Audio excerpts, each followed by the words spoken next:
Hello, my dear! Ayan, na-late yung ating daily collective ngayon. Okay, pasensya na po. At least may daily collective. Para sa nag-aabang ng daily collective, eto na siya. Dapat kasi umaga to eh. Dapat morning, kaso may inasikaso ako kaninang umaga, my dear. So, yung mga pre-recorded natin na mga readings, okay, is yun muna yung inuna kong ginawa. Okay. So, hello my dear, welcome po sa ating channel. My name is RJ, your tarot card reader. Ang gagawin natin ngayon is yung ating daily collective reading. So, eto, kumuha na ako dito my dear ng mga cards. Ayan. So, hindi ko na pinakita sa inyo. Ayan. So, eto na siya. Sa mga naghihintay ng record, wala tayong record ngayon. Kay grabe talaga tong araw na to, as in super busy. Busy pero thankful and grateful. Ganon. Okay, nakaka-haggard, nakakangarag, pero thankful and grateful tayo for all the blessings that we are receiving every day. Okay, kasi kung wala yung mga trabaho na yan na inaalok sa atin, nako, Diyos mio marimar. Okay, so anyway, let's go na tayo my dear. First card natin over here is when I make joy, actually nabasa ko na to kanina, when I make joy a priority, brilliant ideas will come to me. Support will surround me and movements will form. No? Pinaghati-hati ko to. No? We have here, I have karmic debts that I need to be paid before I can come back to you. Para mabilis, basahin ko na. If I follow you, I could lose everything. And eto naman, nagpanggap ka na bang masaya kahit hindi ka okay? Paano mo ito hinarap? Okay. So dito muna tayo sa first batch, my dear. Ang pinaka-highlight dito is yung J-O-Y, yung joy. Okay. Yung joy na dapat pina-priority mo sa buhay mo, na nagka-create ng brilliant idea, will come naturally, support will surround me, and movement will flow. Based sa reading, nawala to. Nawala yung joy, my dear. Because meron kang kinakailangan na ayusin na may kinalaman sa karmic debt. Pero habang binabasa ko to, for some of you, baka baon sa utang or merong utang na binabayaran. Okay, parang ganon. Okay, kasi debts eh. Basta talaga makakita ako ng debts talaga, automatic ang pumapasok sa utak ko ay utang. Okay, pero dito naman nakalagay karmic debts ang nakalagay, my dear. Hindi naman siya credit debts or something. No, pero pumasok lang sa utak ko, my dear, na baka ang pinaka number one na nawawala yung joy mo as of this moment is because is either meron kang karmic debt or baka baon ka sa utang. Yun ang nasa utak ko lang, my dear, ha. Baka marami kang binabayaran, so on and so forth. And sabi mo dito, if I follow you, I could lose everything. Nung nakita ko tong card na to, my dear, nung nahulog to at nag-jump, ang kaagad na nakuha ko, my dear, is yung para bang dumidistansya ka muna sa mga tao. Like, you're trying to resolve muna tong karmic debts na to, kung ano man to. And umiiwas ka muna siguro sa mga invitation, sa mga party, something like that. And baka yung mga tao sinasabi nila sa itong mga kaibigan mo na to, o kung sino man to, ay nagbago na siya, hindi na siya kagaya ng dati, ganito, ganyan, ganito, ganon. And then sabi dito, nagpanggap ka na bang masaya kahit hindi ka okay? Paano mo ito hinarap? Okay? So, I think, my dear, meron mga tao na akala nila, dito muna tayo sa side na to, akala siguro nila, my dear, na masaya ka. Akala nila, my dear, na parang okay ka as of this moment, walang nangyayari sa'yo na mabigat, wala kang pinagdadaanan na kahit ano. Pero, ang totoo is, sinusubukan mong i-survive yung buhay mo o yung sarili mo. Kasi sabi mo dito, I could lose everything. Ibig sabihin, pag pinagpatuloy ko pa tong ginagawa ko na ito, pwedeng mawala sa akin lahat. So, ikaw, my dear, nag-decide ka na mag-minor, magpreno. And posible, my dear, na meron mga tao na natamaan. Yung mga ginagawa nyo noon ay hindi nyo na ginagawa ngayon. At yung mga ginagawa mo para sa kanila, baka hindi mo na ginagawa ngayon. Baka noon isang tawag lang sa'yo, tut, tut, tut, tara, gala tayo. Tara, pautang naman ako ng pera. Kung ano yung mga, basta lagi ka nandiyan. One call away ka na kaibigan or one call away ka na kamag-anak, my dear. Pero biglang nagbago yun, my dear. Kasi napansin mo na nawawala si Joy. Sino ba si Joy? Kapitbahay mo ba si Joy? 'Di ba? Nawawala si Joy, which is yung happiness mo, my dear. Nawawala siya. And dahil doon, nawawala yung mga creative ideas, yung support system. Parang hindi mo na nagugustuhan kung ano nangyayari, my dear. And then, parang in-acknowledge mo, my dear, yung problema. Tapos, may mga tao na parang hindi nagugustuhan kasi parang gusto nila yung dating ikaw. Gusto nila yung dating ikaw, my dear, na isang tawag lang nandyan na kaagad, yung maaasahan, malalapitan, okay? Alam mo, ang pinaka-worst dito, my dear, ha? Spoiler na lang kasi nakita ko naman na ito. Para hindi na tayo magtagal. Possible, my dear, na sila yung dahilan kung bakit din nagkaganyan ka or bakit ka nalagay sa sitwasyon na yan. Okay. Baka sila yung dahilan. And isa din siguro sa dahilan, my dear, na naging dahilan, okay, maliban sa ang una mong dahilan is para maayos yung sarili mo or mahanap yung sarili mo, isa siguro, my dear, sa dahilan din is dahil sila yung naging dahilan kung bakit nagkaroon ka ng karmic debt. Kung bakit ka rin nabaon dito sa karmic debt na ito. No? Iiwasan ko nang banggitin yung utang. Basta sabihin na lang natin karmic debt. Isa sila, may dear, sa dahilan kung bakit ka napunta dito sa sitwasyon na ito. Okay? So, let's go na tayo, my dear. We have here no filter. We have here the celestial perspective. Okay? So, pag sinabing celestial is more on the perspective, wonder, solitude. Okay, may kinalaman sa universe, yung mga ganyan, okay, yung mga guides, angels, something like that. Maybe you have spirit guide, you have angels, you are connected with the universe, okay.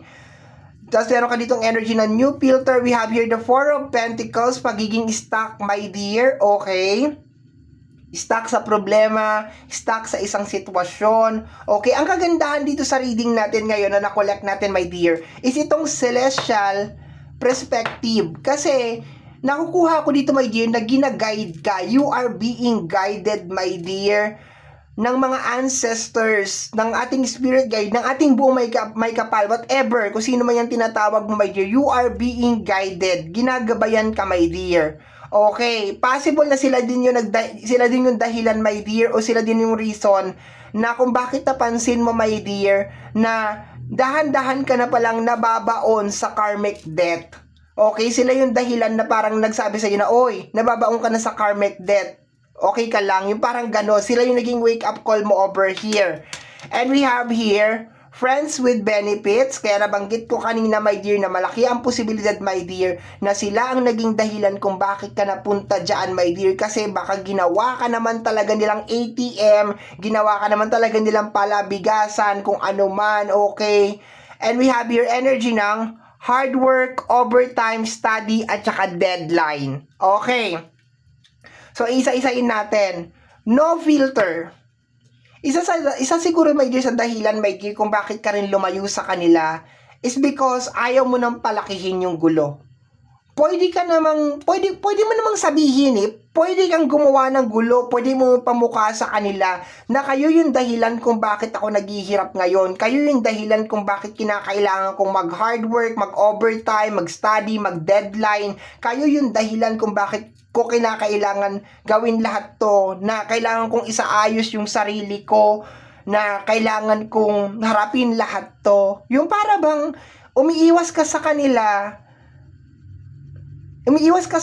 para protektahan yung sarili mo Pero at the same time, umiiwas ka rin sa kanila kasi ayaw mo rin silang masaktan. 'Di ba? Kumbaga ikaw yung nagsasakripisyo, ikaw yung nagpaparaya.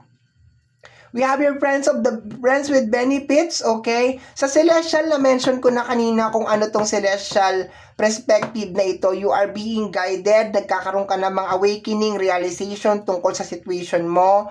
Your spirit guide or your angels, your ancestors, or ang ating buong may kapal, whatever, kung ano man ang tawag mo sa kanya, is actually guiding you, my dear, every day sa buong process mo, araw-araw, my dear. Okay? Siya yung dahilan kung bakit nagising ka at you decided, my dear, na isave yung buhay mo at ayusin kung anong tong dapat na ayusin, my dear. Okay? Siya yung naging dahilan kung bakit bigla ka na lang nagising at bigla mo na lang na-realize, my dear, na teka, ano tong nangyayari sa buhay ko? Bakit di na ako masaya? Ano yung ganon? Sa energy ng Four of Pentacles, ito yung problema mo, my dear. Kaya nasagap ko kanina, my dear, din na, okay, baka may problema talaga sa usapin ng financial at sinusubukan talagang solusyonan. Okay? So, alam mo, nakakalungkot dito sa reading natin habang ina-analyze ko to kanina, my dear, is hindi nila naiintindihan na hindi ka naman talaga nagbago. And ang isa pa sa nakukuha ko dito, dahil total meron naman ng friends with benefits baka hindi ka naman talaga nila kaibigan. Baka nandyan ka lang talaga kasi meron silang nahihita. Ngayon nung nag-umpisa ka na, my dear, na tumanggi, nag-umpisa ka na umalma, nag-umpisa ka na lumayo, no, hindi ka lumayo lang dahil ayaw mong makasakit. Lumayo ka kasi sa tingin mo yun talaga yung tama. At yun ang sinasabi ng yung mga spirit guide, okay? Hindi nila maintindihan yun. Akala siguro nila na kumakain ka mag-isa sa isang mamahalin na restaurant o nagsha-shopping ka as of this moment or nag-i-enjoy ka, naglulustay ka ng pera mo na hindi sila kasama. Kasi probably, baka tuwing magkakasama kayo, ganun yung laging nangyayari. Kaya akala nila hanggang ngayon, ganun ka pa rin. Ganun pa rin yung nangyayari. Hindi nila alam na naghihirap ka as of this moment na sinusubukan mong ayusin lahat ng mga problema na to on your own nang hindi ka nagsasalita. Nagbago ka, my dear, kasi may kinakailangan kang ayusin sa buhay mo. Hindi ka nagbago, my dear, kasi na nagsha-shopping ka ngayon or nagso-solo flight ka or something, no. Pero may mga tao, may na iniisip nila na nagso-solo flight ka, na masaya ka ngayon, na nagdadamot ka, kaya hindi ka na tumutulong, kaya hindi ka na nagbibigay. Ang hirap ng ganito, my dear. Habang binabasa ko to kanina, habang tinitingnan ko to kanina at ina-analyze ko, alam mo, ang bigat ng pakiramdam kasi, alam mo yung, pwede mo namang silang sisihin, pwede ka naman magalit sa kanila, pero hindi mo ginawa. Pero nandito sila na para bang sinasabi sa'yo na, ang sama-sama mong tao kasi ayaw mong magpautang, ang sama-sama mong tao kasi hindi ka na namin mapakinabangan. Yung ganun ba na para bang, 'di ba? Baka araw-araw itong tanong na to na, nagpanggap ka na bang masaya kahit hindi ka okay? Paano mo to naharap? Siguro araw-araw kasi araw-araw mong hinaharap tong problema na to Araw-araw mong inaayos tong karmic debt na to. Sinusubukan mo naman i-survive yung sarili mo from this karmic debt. Pero anong ginagawa nitong mga tao na to? Sinasabi nila na nagsusolo flight ka, na masaya ka ngayon, na ayaw mo silang maambunan ng blessing mo, at saka bakit kailangan kasama sila sa blessing mo?